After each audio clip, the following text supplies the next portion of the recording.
Hey, welcome back to another video. I hope you're having a good day. I know I am. And today I have a very special video. I'm doing on a game that I've only done a couple of times. Now, is Call of Duty World War II a good game? The answer to this is very subjective.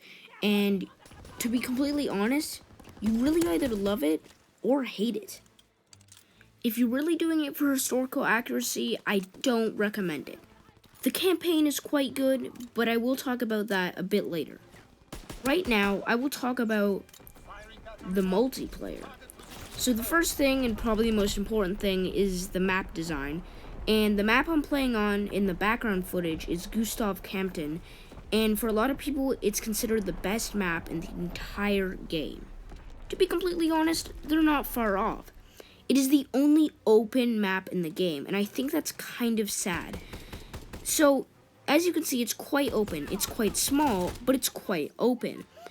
And one of the reasons that it's quite small is that you only play with 12 players. Now, this is in Team Deathmatch, but to be completely honest, there aren't really any servers that aren't Team Deathmatch, so I don't really think that you have a really choice. It's 2020, guys. Nobody plays CoD World War II. So the map design sucks. All of the maps are 3-lane garbage. All of them, and they're all small. There's only one, I think, medium-sized map. And a lot of the times, it's just not fun at all, and I don't recommend it. If you really don't like small 3-lane maps, they're garbage. Now, in the footage after this shows a real crappy 3-lane map.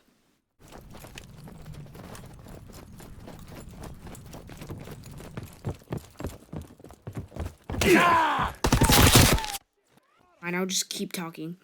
They do cram a lot of detail, but it's a 3-lane map, so there's nothing I can really say about that. You know, it's 3 lanes. If you don't have much detail in it, then you're a really crappy game. And Call of Duty is a large series, so it really failed to impress if there was no small details. Time to kill, I think, is quite decent. Sometimes, though, it feels like snipers are OP, and other times it feels like they're super underpowered. So it's kind of weird in that way. I do like it, though, but the Bren, it is a light machine gun that you can use. Its reload is incredibly slow for some weird reason, and its fire rate is super slow, like stupidly slow. It's really weird, but the damage is like 3 shots and they're dead. Had been killing our cattle. Me and my older brother Paul were hunting them when we got cornered. Yeah, so now I'll be talking about the campaign, and this is where historical accuracy shines quite a bit brighter, but if you're a huge history buff like me, you will catch quite a few historical inaccuracies. Now, before I continue, I just want to say that there are some spoilers, so for the 5 people who are watching this and haven't finished the campaign, well, stop right now. So the 2 big inaccuracies is the Liberation of Paris mission. You can see some footage in the background. The only problem with it is that you're part of the 1st Infantry Division, 1st Rangers, and they didn't actually take part in this. So it's completely fictional. It's so stupid. Another one is the last mission, the liberation of a concentration camp. I forget the name, but again, the 1st Rangers had nothing to do with it. I don't really have any other big spoilers. I mean, okay, here's a big spoiler. Paul dies. Well, he was dead the whole time, but he dies. Okay, now I'm gonna stop with the spoilers and stuff, but I'm still gonna talk about the campaign because I really just talked about a few inaccuracies, and it's obviously not really talking about it. It's a well thought out story. Some of the parts are kind of stupid, like the SOE mission with the train. It said that it could attack Paris. Only problem is that the Liberation of Paris mission doesn't happen till the next mission you liberate Paris. The Germans still occupy Paris. Why the hell would they want to attack Paris? So that's kind of stupid, but oh wait, that was a spoiler. Okay.